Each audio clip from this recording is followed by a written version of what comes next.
Hey there, Cogburn Woods readers. It's Mr. C here, and I first want to welcome everyone back to a brand new school year.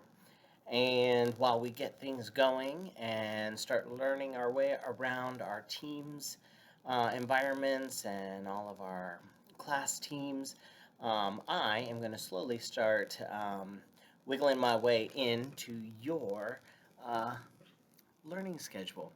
I'll be reaching out to your families and we'll be chatting over this first few weeks, and hopefully we'll get a chance to sit down and work one on one, and then in some small groups.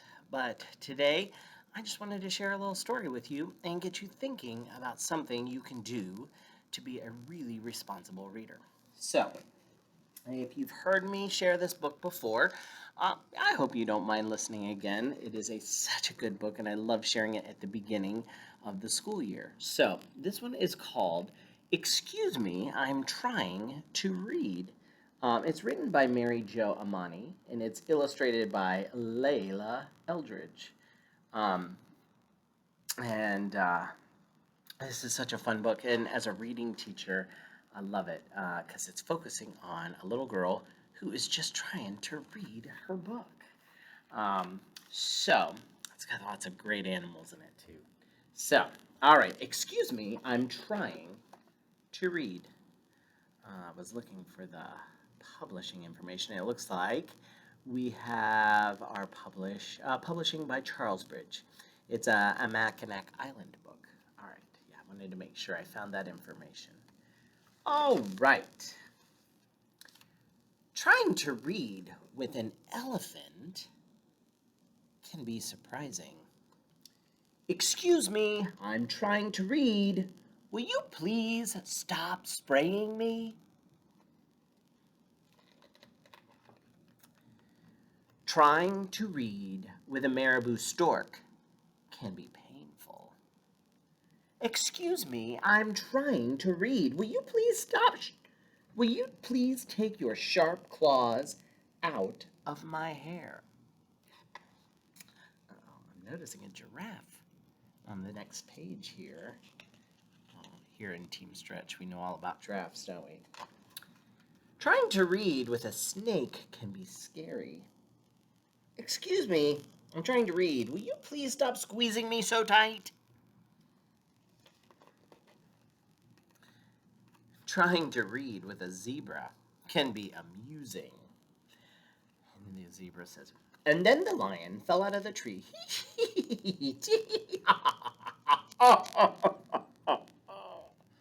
Excuse me, I'm trying to read.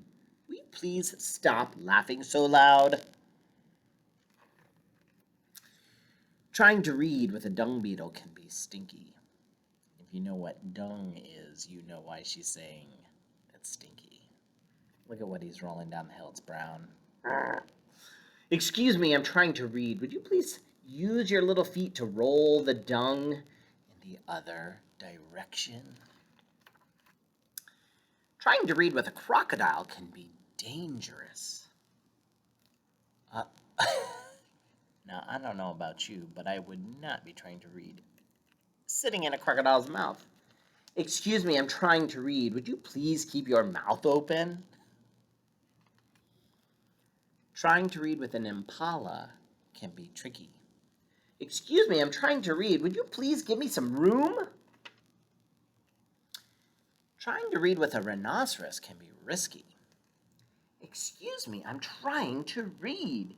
Would you please stop for a moment so I can take my book off your horn? Trying to read with a monkey can be annoying. Excuse me, I'm trying to read. Would you please give me my book back?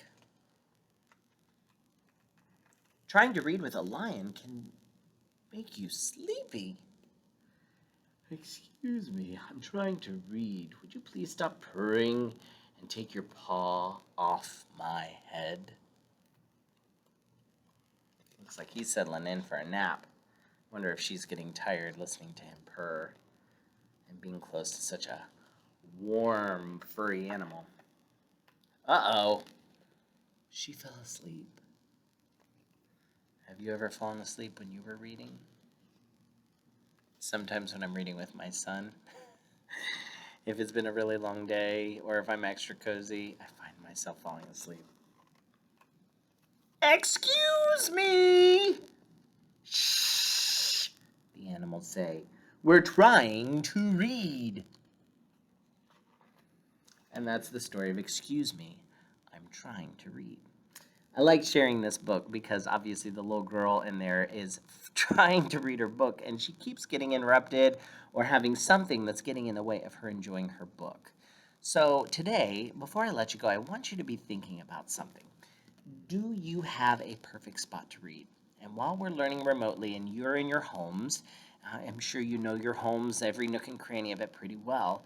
Do you have a good reading spot? Is there a space you can sneak off to where you can enjoy a book and not be distracted or have just the right environment so that you can be a focused reader? You know, maybe you need it super bright to read and be focused. Or maybe you enjoy the lights down a little bit and they're a little bit more dim. Usually, when Mr. C is working by himself, he keeps the lights dim. Do you need to be sitting on a hard surface, like a hard chair, or maybe a flat, like a floor? Or do you do better in a cozy spot, maybe laid against a pillow or in the corner of a couch, maybe? Um, Laying down. Maybe you can do a really good job laying down. Maybe laying on your belly and have the book right out in front of you. Or is it better for you to be upright? You know, each and every one of us has different needs. And I bet each and every one of us has a different perfect reading spot.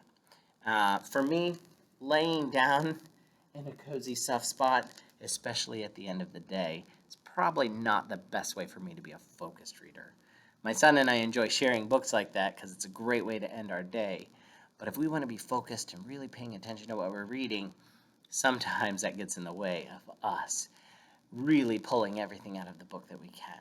So I want you to give some thought to what you need to focus and do your best work as a reader. Do you have that spot in your home where you can sneak off to and really enjoy a good book and do some thinking as you're reading? And if you don't, I challenge you this week to go around, maybe as you're reading, try some different spots and see how they go. If you find yourself daydreaming or paying attention to your noisy brother or sister, or like Mr. C, falling asleep in bed, maybe those aren't the best spots. But when you find that really good spot and you know it's a place you can sneak away to really enjoy and really get the most out of the books you're reading, remember it, make a note of it because you'll want to go back the next time you have got a good book to read. All right, well, I look forward to reading with you really soon. I hope your year is off to a really strong start in your classes, and I will hopefully be seeing you all very soon. Take care.